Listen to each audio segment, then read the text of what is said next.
Real easy.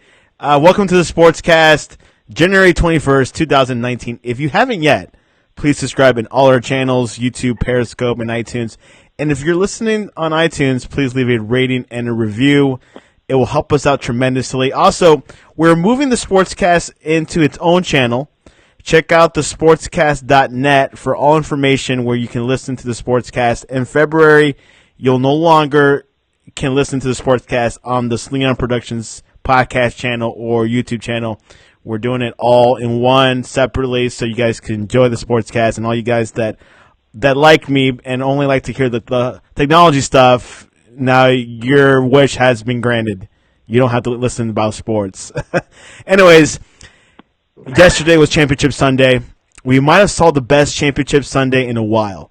The Rams defeated the New Orleans Saints, and the New England Patriots beat the Kansas City Chiefs, both away teams, and both winning in dramatic fashion. And to join us to talk to us about it, he's not only a college football commentator, but he's also an NFL commentator. He watched both games yesterday. Mr. Justin Riley, welcome to the Sportscast. Hey, glad to be here, man, after an amazing weekend of pro football. Justin Riley, I have to say, which of the two games did you really enjoy the most? To be quite honest, it had to be the latter game, man. Just so much excitement, and definitely a lot of the excitement came to us in the later part of the game. But what a way to close out a tremendous game. Incredible showing by both teams, man. Just the hearts of these competitors could not be denied, and they definitely kept us entertained minute by minute. I was on the edge of my seat the entire time. I felt like couldn't leave for any moment, to do anything, just because I know what was going to happen. Even having the pause button on my DVR, I felt like I still couldn't press it because I felt like I was going to miss something. It was just a dramatic show of these gladiators, man. I couldn't ask for a better championship Sunday. I don't think that we've ever seen anything like this. I mean, I don't think so. I mean, I was pinching myself the whole game. I was at a restaurant. It was packed. Everyone was on their feet. They were off their chairs. They were like, okay, what's going to happen next? And to be honest, you're right. This might be the best championship Sunday in recent memory. Oh, without a doubt, if I recall, I think this was the first time in history that you had both championships go to overtime. Is that right? Both time, yes. This is the first time ever in overtime. And to be honest, you can't beat overtime. Not at all, man. Any moments of extra football, especially when you have teams playing the way these teams did yesterday, man, more is definitely well received. We'll start with the latter game, Patriots and the Chiefs. The Patriots at halftime were up 14-0. And then obviously, they came in, Kansas City Chiefs came back. They had 24 points in the fourth quarter and 7 points in the third quarter. Let's kind of recap a little bit on this. Do you think experience won this game? I think it did, and I really felt coming into this weekend, not only in this game, but the first game, that experience was just so key, because you have two franchises that are fairly young, while they have shown tremendous flashes of greatness, and also definitely entertaining. They just still hadn't had that playoff run, or runs, I guess, plural, that these veteran-led teams had. And I feel like in the postseason, whether it's NFL, NBA, Major League Baseball, what have you, the more experienced team is always going to have the edge, even if they're the away team in this case. So I felt like the veterans were going to have the edge and be more relaxed, be more comfortable with their surroundings, and would be able to operate a lot better, a lot easier. I totally agree. And I was, when I was watching the game, I felt like Mahomes lacked that grit. he lacked that experience. He was just there, but I don't think he really knew that he was really there. And yeah, he had a great arm and everything, but it felt like the Patriots had that game from the beginning. Do you think? It's funny. I'm sorry, I mean, interrupt you. No, It's funny go ahead. you mentioned that. I was watching the game. I saw the body languages of both quarterbacks, and they were distinctly different.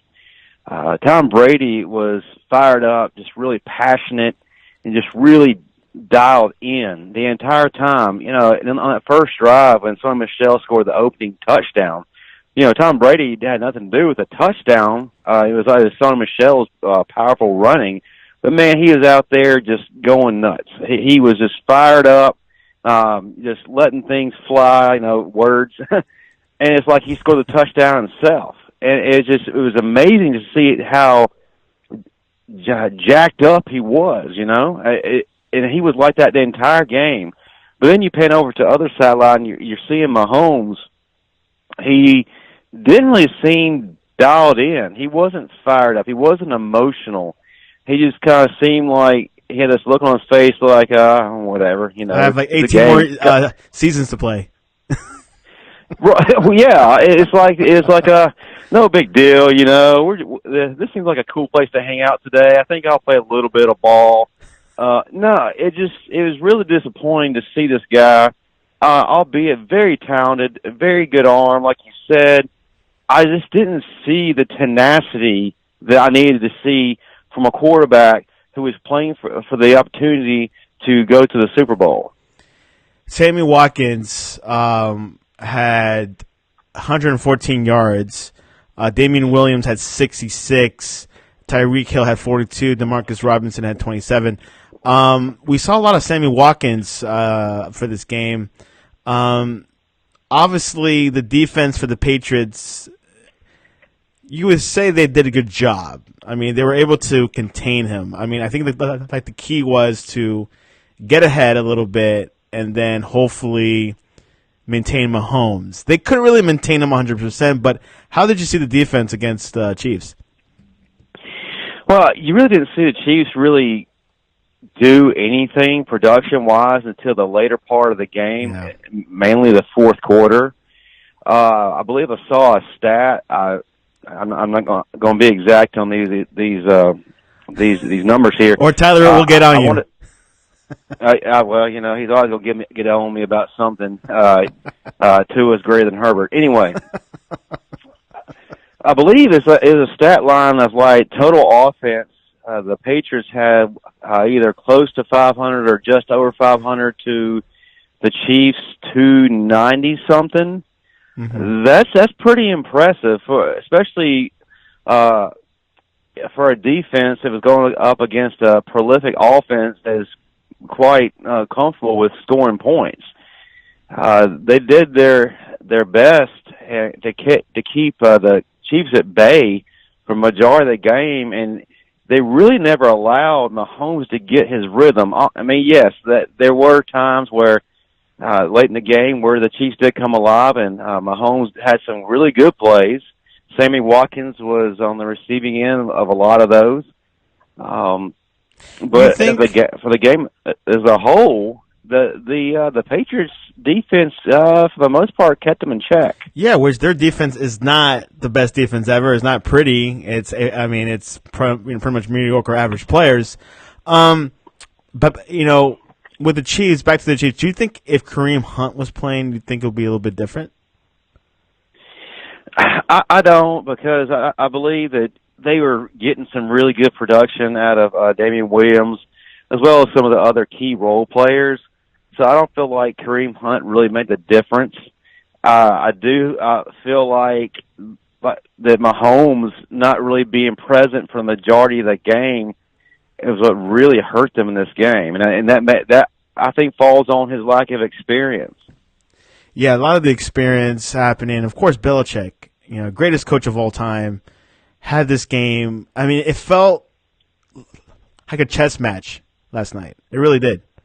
It felt like a chess match, but still the control was with Belichick the entire night. And I'm going to be quite honest with you. I think the Patriots really didn't take them as serious as they should have, because the Patriots, I felt in the first half, could have really put this game out of reach in the first half if they really wanted to, but they just kind of did just enough, Yeah, they to could get have through put the first half. more gas into the pedal. Because they really had Kansas City on the ropes, and they had them shell-shocked. They couldn't do anything, but Yeah. they never quite would go for the kill. Eric Berry came back for the first time in a while last night. How much of a difference did he make last night to cover Gronk? Not much of one. And no slight on Eric Berry. I think he's probably one of the better defensive backs in the game. Probably one of the best, once it's said and done, to probably ever play the game. But there's a guy who's been out the majority of the season due to a horrific injury, and the first real meaningful time on the field is an AFC Championship against Gronkowski. Gronkowski. Yeah, Gronkowski is or Gronk. Gronk. He's arguably the best tight end in the game. He's going to be a matchup nightmare for anybody, even when they're 100%. So it's really unfair to see Eric Berry in his first outing back being responsible for covering that. I think from a leadership standpoint, I think it helps, but the Chiefs were just in a complete state of disarray for majority of the game until the later part. Now, obviously, we'll be talking about the next game a little bit after, in a few minutes. But the play calling, do you think the refs were a little bit shaken, or they were nervous because there were a lot of reviews yesterday? One with Edelman. They weren't sure if he touched the ball. Do you think the officiating was a little bit iffy last night? I think it was iffy in both games, and we'll get to the biggest if when we get to we get to that portion of the cast here. But there were several calls that you're sitting there scratching your head. You're like, what in the world? Like a lot of pass interference calls. Those are the key ones. Well, I guess that they were just a little nervous and wound up, because more than likely they probably got a call from their office about the previous game saying, hey, don't screw this up. Don't do anything that's going to possibly put this game in the same position as the last. And they more than likely may have even seen some of the last game and what happened. So they were probably under intense pressure with this decision making. And now there was some decision making with some calls. I'm sitting here thinking, is that really a penalty? Like when was it D Ford that slapped Tom Brady on the chest, and that was considered to be a roughing the passer penalty? It's absolutely absurd. Is that a Tom Brady rule? I'm not going to be that guy. I'm going to retract that. But I still think some of the calls were petty. You think Edelman touched the ball? I think he touched the ball? Yeah, during that little punt return play.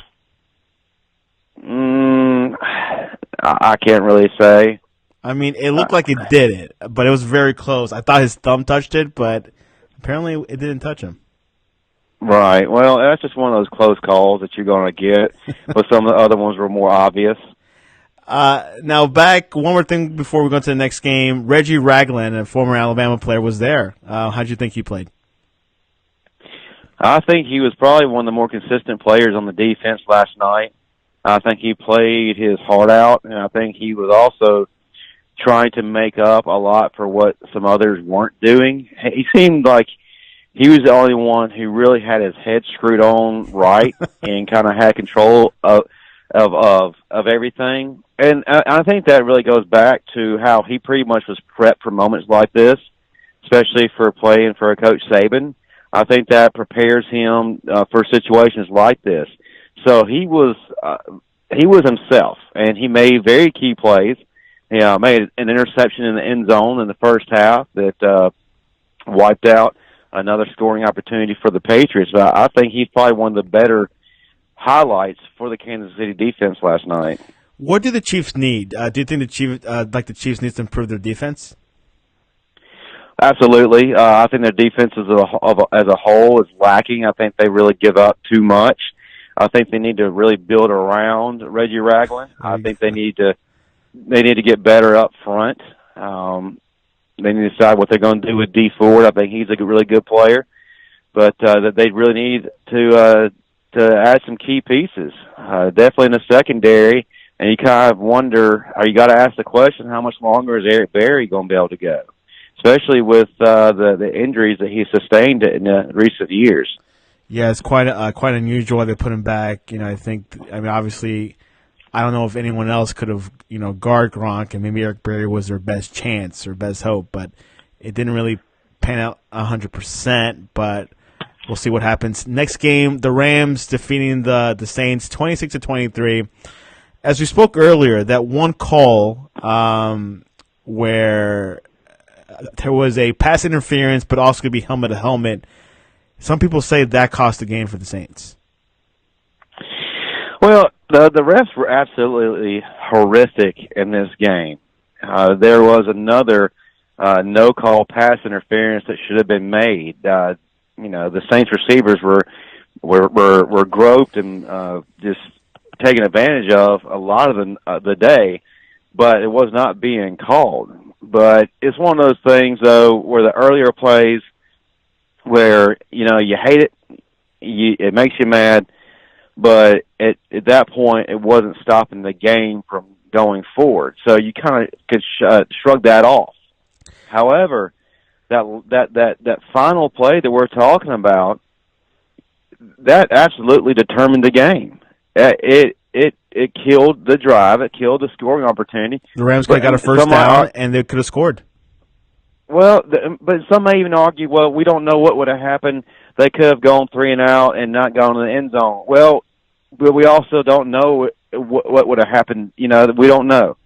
But the opportunity for us to know was wiped out. The opportunity for the Saints to get that touchdown was wiped out. So, and if it's one of those close calls, you kind of get it, and you could probably side with the ref a little. But here, there is no getting around it. I mean, it was blatant. I mean, it was pass interference. It was helmet to helmet. Everybody saw it. The guy even admitted after the game. Yeah. But I mean, great. He admitted he was wrong. But what does that do in the whole grand scheme of things? The Saints are sitting at home. The Rams are headed to the Super Bowl. And I think this really needs to urge the league to make pass interference calls reviewable, especially if it's a situation where the game could be determined by a call. Yeah, and it's interesting you say that because I was hearing that the CFL approved to challenge any type of defensive interference calls, and they did this back in 2014 because they had a situation with at the Grey Cup, which is the equivalent to the Super Bowl for them, and they had to do it. And I'm sure during the offseason they might have that opportunity where you're able to challenge a defensive interference call. I don't see what the need for discussion is as far as to debate it. It needs to be done. It has to be done. It's a very simple thing. Yeah, I mean, well, the thing is, I mean, it's easy. The coaches, just like they have an opportunity to review a play, let it be the same thing for each half. Maybe one per half. And if they get it wrong, they're charged a timeout. And it doesn't take a whole lot of science in this, so you make it happen. But the thing is, now you got people who are saying that if the Rams win the Super Bowl, it's with an asterisk. And then and I couldn't agree more. and it will go back to that play, that one play. It does go back to that play, but I'm also going to throw something out too. And some people may even get mad at me for saying this. I can be objective because I don't have a dog in the fight. My team got put out the first weekend, not bitter. But the Saints, much like the Patriots, from what we discussed previously, the Saints had an opportunity to shut that game down early. Right. Because they had the Rams on the ropes. They had them shell shot. They didn't know which way was up. but instead of touchdowns, they're getting field goals. They're just kind of meddling around. And I don't see how you don't get the job done when you got the distinct advantage going into this game. You're in your home turf, man. They should have been up 21-0, but they didn't. Yeah, it's one of those things. Same thing for the Patriots. They could have led more than 14 points after the half. They really could have, but the Patriots were able to overcome that, and they were able to beat the Patriots.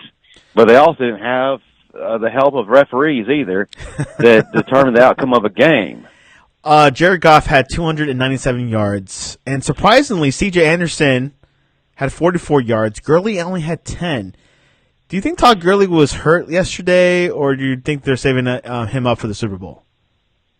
I think that he hasn't quite healed. I think he's still a little banged up because he really was held in check for the entire game. He had that one touchdown, but I mean that was he wasn't too. It was pretty easy. I mean, it wasn't too far from going in anyway. I mean, we could have against with that kind of offensive line, but C.J. Anderson really was the load carrier and really had more explosive plays and more difference-making plays than Todd Gurley. Todd Gurley pretty much was taken out, and he was making mistakes that isn't typical of him. So I got to think that he isn't quite 100%. Do you think Jared Goff is the quarterback of the future, a future Tom Brady? Man, that is a hard title to live up to. I think he's one of the finer quarterbacks in the game, one of the up-and-comers right now. I think he's going to be good, and if he continues to have the right players around him and continues to have the coaching staff who can continue to develop his craft like they have, then he's going to continue to ascend. I would be very reluctant to call him the next Tom Brady. Yeah, I know it's a tough title to live up to. He has plenty of time ahead of him. Let's go look at the Saints. Your boy Mark Ingram. He had 31 yards. He had more than Alvin Kamara.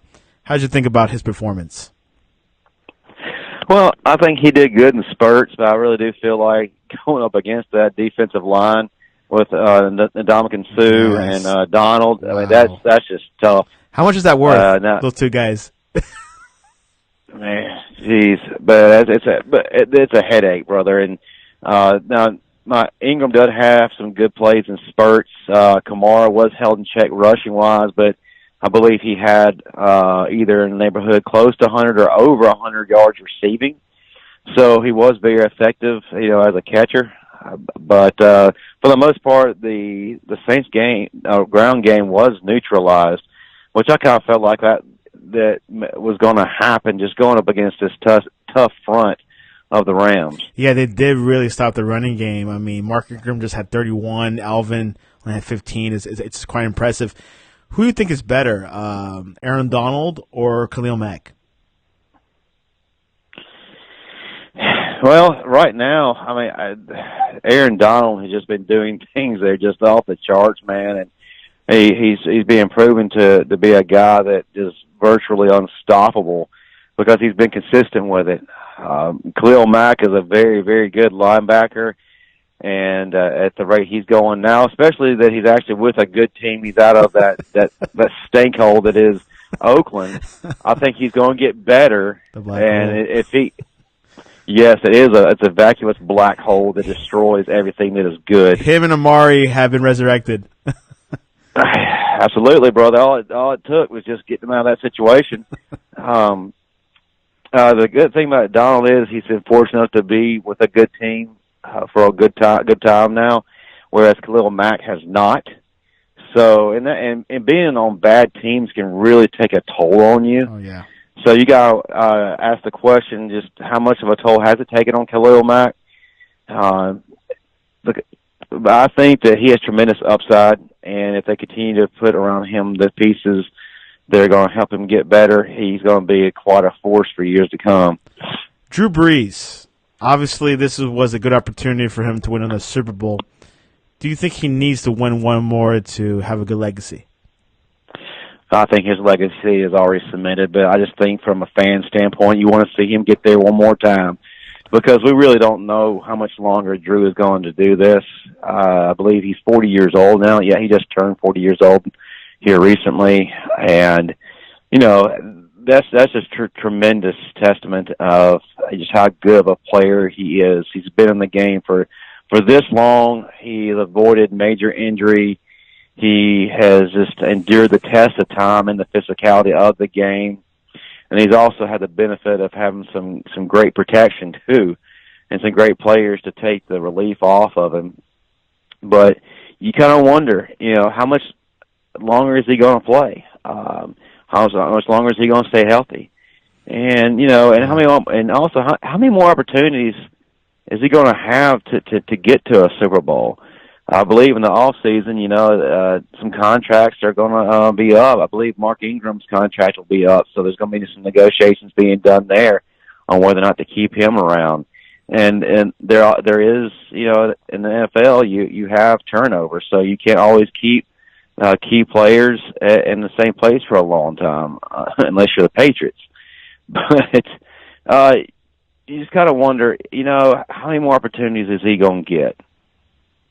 Yeah, Drew Brees definitely. I've heard that he'll be coming back next season. That is the word in the locker room. So we'll definitely see more Drew Brees. I think he hasn't peaked. He really looked good this past year. So I don't see him slowing down any moment. He could pull a Tom Brady and playing to his mid-40s if that is the plan that Tom Brady has. But the Rams look like a complete team. I don't want to get into predictions for Super Bowl. We'll just have to wait till next week. But I really do think that the Rams have a complete team. They got a good defensive line, a great offensive line, running back, good quarterback, good receivers. It feels complete, doesn't it? I think it's getting there. But to be honest with you, I'm going to go out on a limb and say that they really need a great linebacker to really complete that defense. Wow. I think they need a big name guy. Like Ragland. Absolutely. Or Eric Berry. No kidding.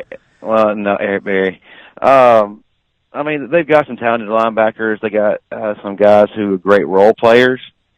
I think Mark Barron is a really good role player for that team. I think he's a good guy, good player, very athletic player who has actually transitioned very well from being a safety for the majority of his career, both in college and the pros, to when called upon being a linebacker. I think he's done pretty well with that.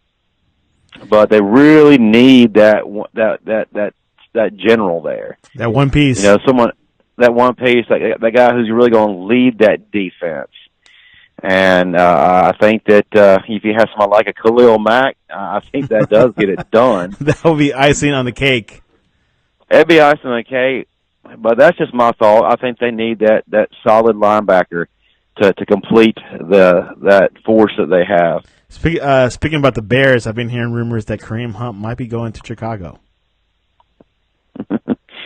Maybe so, but then again, do you really want to take a chance on him with this situation looming above? I mean, like what from an athletic standpoint, yeah. Yeah. He's on paper, he's a better. do it. Yeah, he's one of the better running backs in the game right now. He's a young guy. He's up and comer. He's done some amazing things, but that's paper, man. The outside stuff is just so big, and the thing is, can you really look past it? And then if you bring him on board, do you really want to suffer the potential fallback from the outside of the organization coming at you? Because it could really hurt the bottom line, as far as getting butts in seats. Yeah, and also, what makes him different from the Ray Rice is the age. He's so young. Well, I think it's kind of the same situation regardless of age, but just players putting themselves in dumb situations that could be avoided. It's ridiculous at any age, man. I will say this: they know better. You know, regardless of what the situation is. Don't go to Vegas. What now? Don't go to Vegas. Don't go to Vegas. Well, if that's what's going to put you in a bad situation, yeah, absolutely don't do it. You know, majority of these guys, they have common sense for the most part. They have had college experience, some with degrees. So that tells me they're smart enough to know what's good, what's bad, what's going to potentially be disastrous, and whatnot. And they know at that moment, you know, what the right thing to do is. You know, so what if by bailing you look bad to your boys? You know what? Yeah, who cares? You know, in the long run, if you make the right decision, you still got a great career. Totally and you agree. also had that payday. Yeah, we're getting off topic. Yeah, that definitely is one of the things. Kareem Hunt, he's only in his early 20s. I think he's only 23. So why just mess up your life and get it early? I mean, you're going to miss that paycheck. But anyways, we're going to transition to college football. Alabama has been losing some coaches and some players and transfers or declaring for the draft. What are your thoughts about this? As far as the players declaring for the draft, and you kind of knew that was going to be coming. I believe that we have the most in Alabama history leaving. It's 7. Some of those guys I'm looking at, like Josh Jacobs, it's a no-brainer, man. He's already predicted to be possibly like a top 5 pick. Even some are saying top 10. Some people are predicting that he goes to the Tampa Bay Buccaneers, which would be great for Bruce Arians. And I think that Bruce Arians' mindset is going to work well with, if he were to draft Josh, is going to work well with his skill set. And I think that of any of the coaches out there, he would make the most out of him and potentially make him a star in the league. So that I do agree with. Some others, like Jonah Williams, he's going to be a top 5 pick. There's no reason for him to come back. But you see some players like Deontay Thompson, who for the majority of the season was playing like he was a top-graded pick. But towards the latter part of the season, his production started dropping off, and he at times was playing out of position, and making some bad choices, and was beaten sometimes, like with Rambo in the playoff game, and he didn't really make a case for himself against Clemson either. But he's still regarded as the number 1 safety in the draft. Where that puts him, I don't know. But he could possibly move down to the 2nd round, maybe in the 3rd. I really feel like he would have benefited by coming back an extra season. Another person leaving that I felt like would have been better off coming back, and that was Mack Wilson. I think he's a tremendous player. I think that he has a tremendous upside. I think that he could be one of the better linebackers in the game. But this season, I didn't really see the production that I wanted to see out of him. I didn't really see him get to that next tier. I didn't see him, I guess, having the same kind of season that Quinnen Williams did. And that's what I was expecting from him. There were times during games where you're sitting there looking around and you forget he's there. And you're asking, where's Mac? And I forgot to be a first round with me being comfortable with him leaving. I didn't need to be feeling that way. Anthony Jennings is coming back, which is incredible. I think he's going to be a first-round pick and possibly one of the better players in his position to play the game once he gets to the NFL. But obviously he has some things to work on. I would have agreed to him going before Mack Wilson going, if that makes sense. Mac should have come back and fine-tuned his craft and been more explosive and more dominant. Another guy I'm kind of shaking my head at was Savion Smith. Junior college transfer, played his first season and only season at Alabama this season. While he has a tremendous upside athletically, which a lot of people are harping on, he was burned quite often. And against Clemson, he gave up the most yards in the passing game. So I don't understand, why. Some teams, which it happens a lot, will draft him based on his potential and on his athleticism, which is a lot of times can burn you. I feel like he needs to come back, but he's not. So best of luck to him. I hope he does well, but he should have been coming back. Also, another one, Alabama offensive line Richie Patibon is going to be transferring to the Big Ten. He is, and coming out of high school, I believe he was a top offensive lineman coming out of the D.C. area. I believe he was also one of the more highly rated offensive linemen in that class.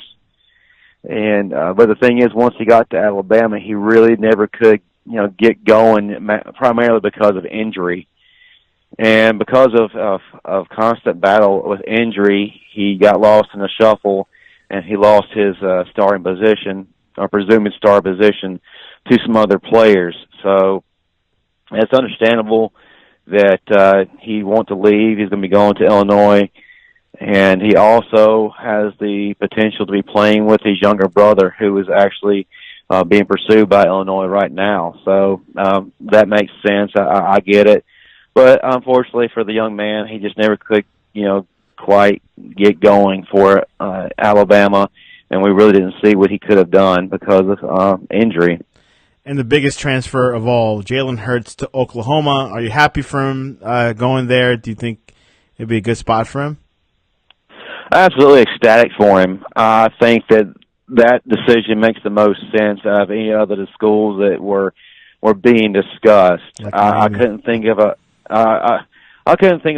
better situation. He's going to Oklahoma, where he'll be in a position right away to compete for a conference championship.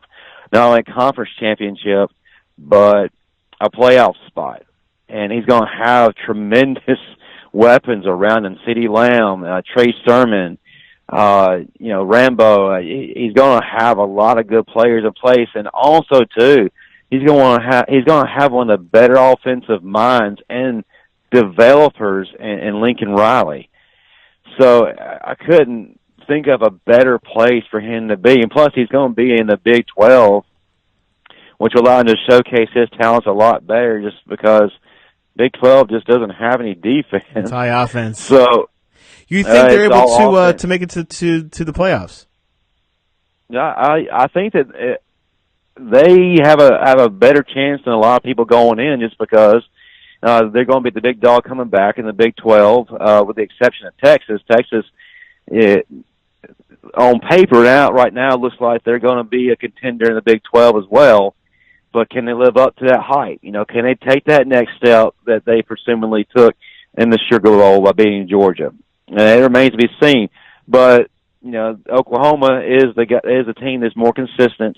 They've been there for years, and so you can't really bet against them.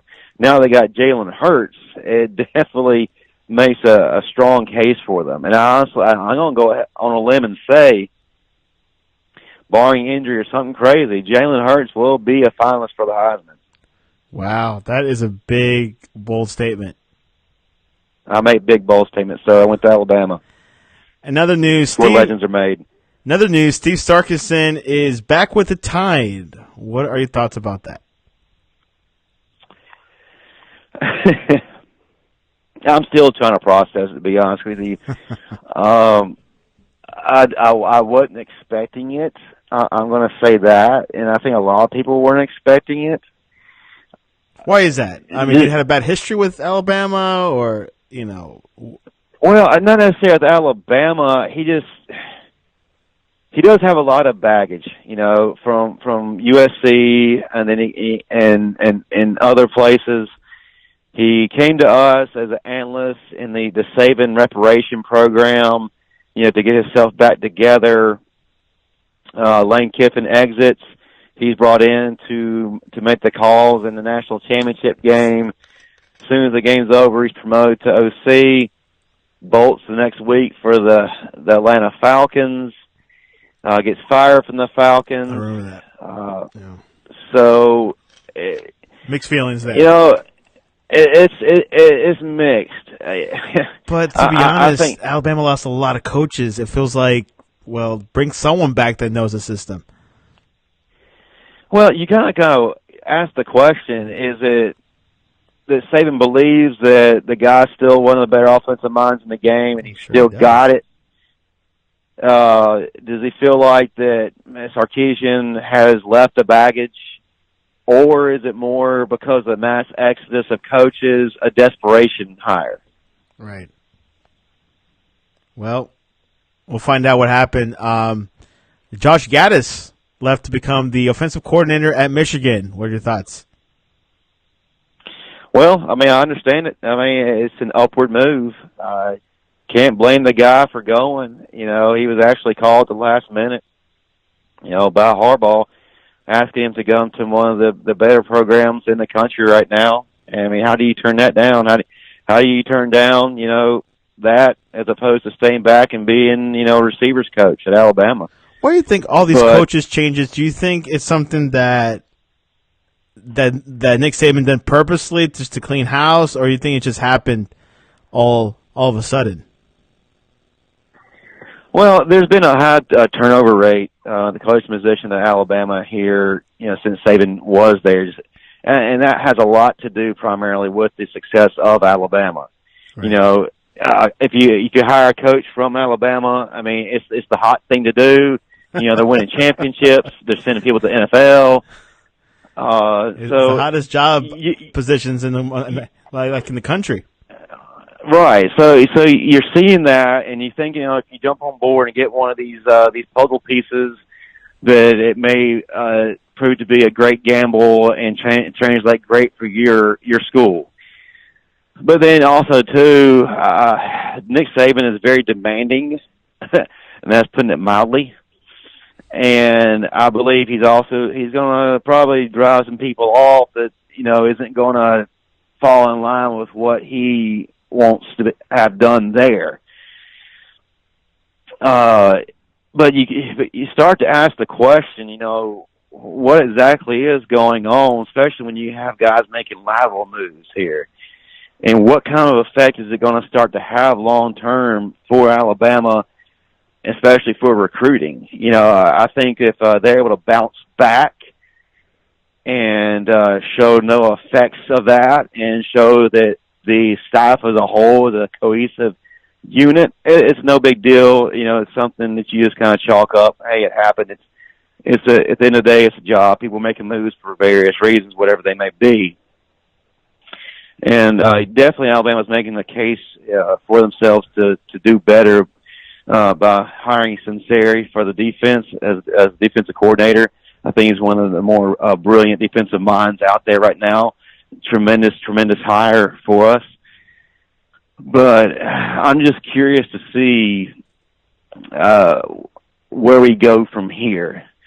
And are we going to be cohesive? And is there a way for us to possibly follow the same mold of Clemson where we're able to retain our coaches as a whole, or for the most part, regardless of what's being thrown at them? Yeah, with just how Clemson's doing it, they're really retaining these coaches, and these coaches could leave to better jobs. Well, there's no question about that, man. I mean, Venables, man. I mean, he's one of them. He's one of those guys that they probably could have had his pick of what he wanted, but he's not leaving, and that speaks volumes. One more coach is Dan Enos going to Miami. He was supposed to be the replacement for Mike Locksley for the offensive coordinator for Alabama. Was that a big loss? One of the biggest? Well, not really. What now? Or not really?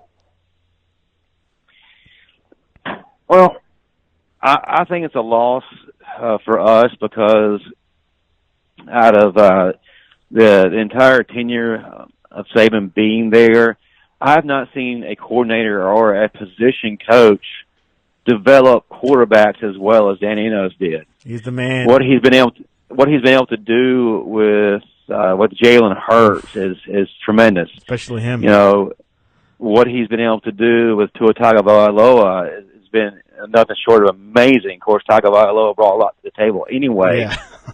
He didn't even, need much coaching there. No, but you would like to have seen just what he could have done with another season of Tagovailoa, but also having control of the entire offense. Yeah. I think it's a blow, and when I hear about it, it kind of felt like a punch in the gut.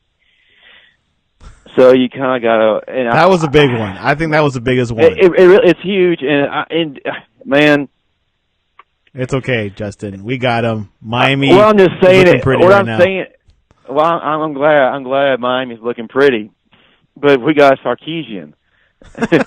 Not much of a good trade-off, wasn't it? No, it's not. I mean, and I could be wrong. I could be wrong, completely wrong. I mean, we haven't seen Sarkisian in his highest level yet. When he was at Arkansas. But I think that's mainly because of what he was given there to work with. So I can't hold it against him. But the thing is, in my mind, Eno's greater than Sarkisian. Well, obviously, we've been hearing those rumblings after the day after the national championship that there was going to be a lot of coaches leaving, and that was the case. We don't know if it was Nick Saban said, okay, that's it, we're starting from scratch. This could be a smart move and maybe a genius move. We'll see what happens. Nick Saban's there. That's the most important coach. And so is Scott Cochran, our strength coach. Yeah. But, you just made a very, very big statement there. Saban is there. Yeah. Until proven otherwise, you got to trust the process. And I know everybody is probably tired of hearing that and don't want to have that as the reason to feel better. But you got to trust the process. Until Saban has proven that he's off his game or he's declining, you got to trust him. You got to trust what he's going to do. And decisions he's going to make, and where we'll go from there. So yeah, besides the national championship, he had one heck of a season last season. It wasn't like he lost his mojo, not at all. And no, not at all. And the thing is, even the greatest coaches, that's proven by the national championship game, are going to have that game or games. Nick Saban still has 5 championships. Yeah, what now? He still has 5 championships under his belt. Yeah. He has 6. 6. There you go. Yeah, more than we 6. thought. 5 with Bama, 1 with LSU. But even the greatest are going to get bested. It's just part of the game. I mean, there's going to be some times where he's off. I mean, even Belichick has been bested, and the Patriots didn't make it, or they didn't win the Super Bowl. But they're right back into the conversation the very next season, and because of the Saban factor, Alabama's always going to be in the conversation for the playoffs and the national championship season after season. Yeah, and back to Bill Belichick. I mean, he has had several assistant coaches that come and go, go to different. And to be honest, most of those assistant coaches don't pan out to be good coaches. After all, Bill Belichick coached that team. He's pretty much the offensive coordinator and the defensive coordinator. And we could definitely, we could say that maybe Nick Saban is the same way.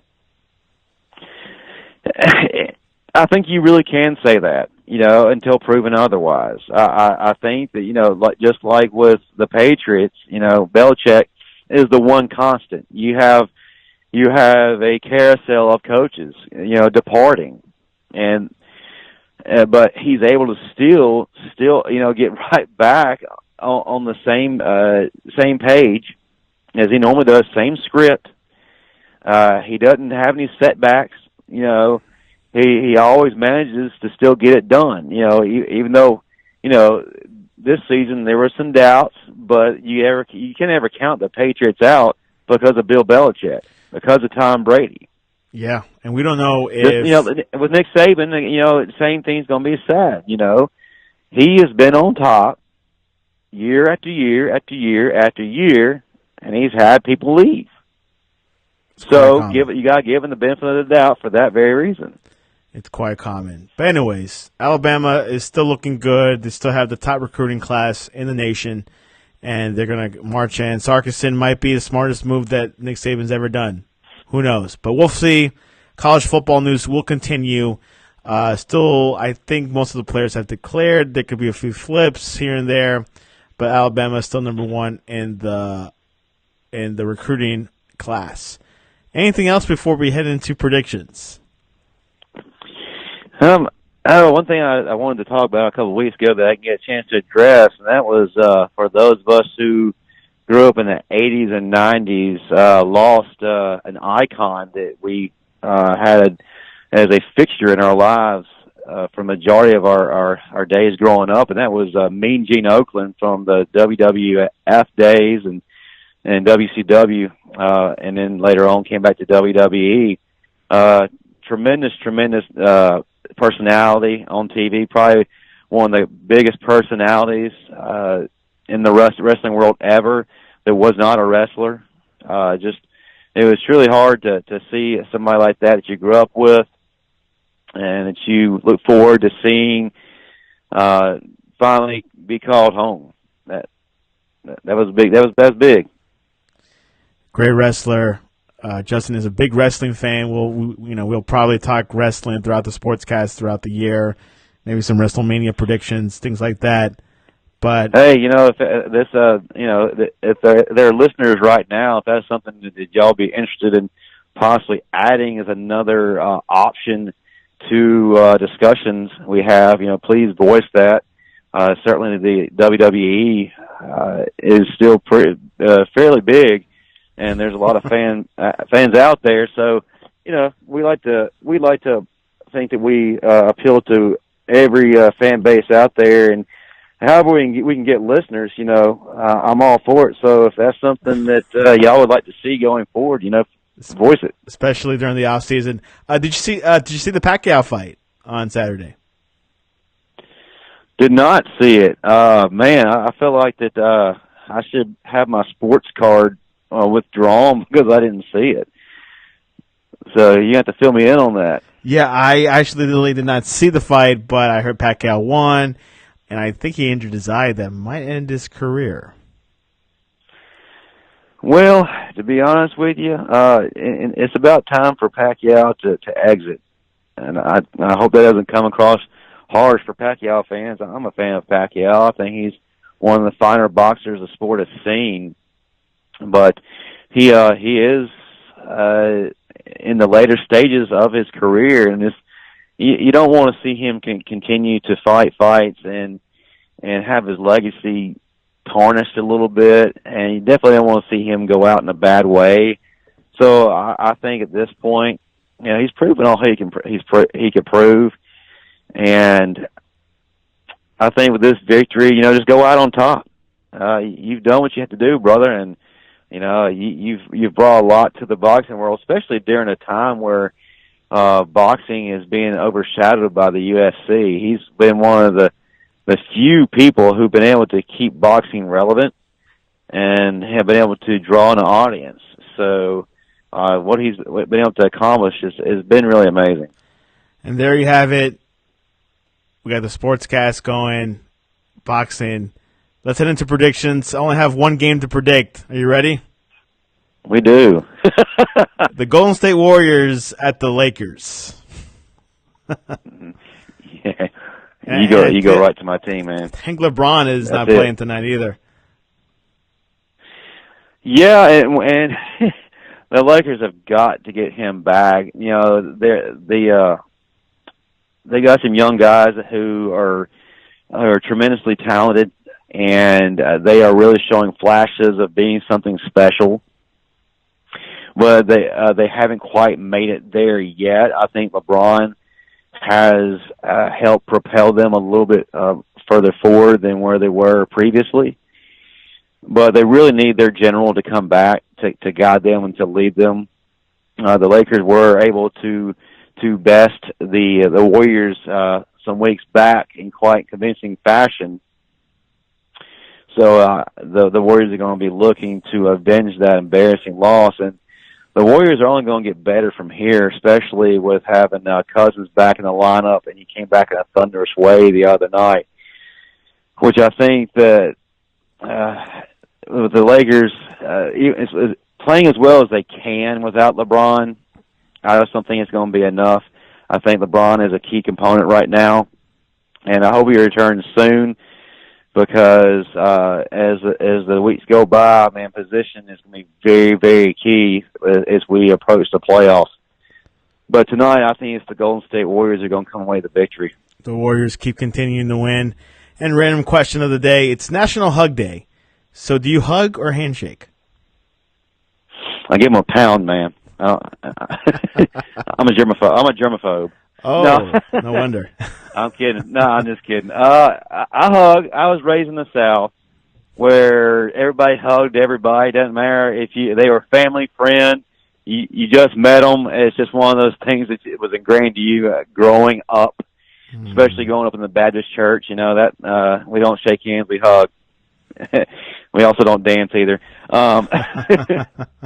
There you have it, guys. But yeah, hug. You know, I'm a sentimental guy. You know, I don't think my man card is in jeopardy because I give a hug.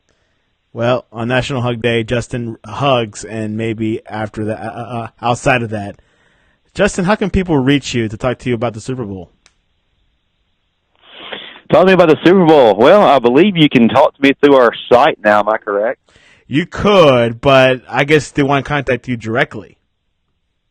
Man, come on, you need to make something happen now. I need my own little corner there, you know, I need my Justin Maniacs, you know, ready to interact, man. No, in all seriousness, if you want to contact me, find me at 121training. That's number 12, one spelled out, training at gmail.com. And then you can also find me on Facebook, /121training, on Twitter and Instagram at 121training. Pretty simple. You can talk to me about the Super Bowl, Alabama, recruiting, departures. Steve Sarkison. Jalen. What now? Steve Sarkison. Steve Sarkison. Jalen Hurts. But more importantly, guys, let me bring this up. Y'all notice when Santiago said what I do, 121training. Notice the training part. Guys, it's prime time. It's resolution season. It's time to make your dreams a reality and not just something you're thinking about doing or talking about doing, but instead have it transition from a New Year's resolution to a lifestyle change. I want to help you achieve your goals, so come talk to me. And you're going to also find that as opposed to other trainers out there, you're not going to have to take out a loan for me. So hit me up. Justin will keep those rates really low. And you can follow us on the Sportscast on Twitter, on Facebook, on YouTube, and you could look at those links at thesportscast.net.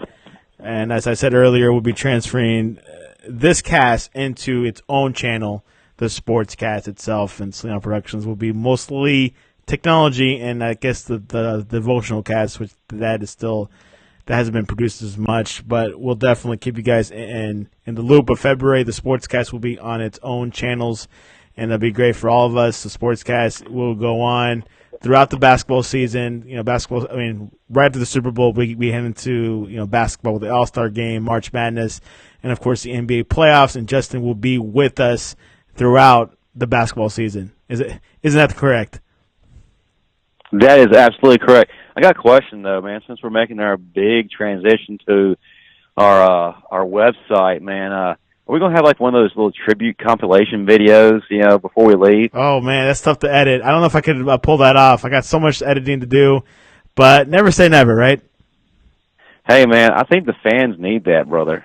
You know, fans, it's time for you to make your voice known, not just click a like button. But y'all need to let Santiago know how much you appreciate him and all his hard work, because he has done some great things for us this year. It's been an incredible experience for me over these past 2 seasons being a part of this. But having a little compilation video, man, I think we need it.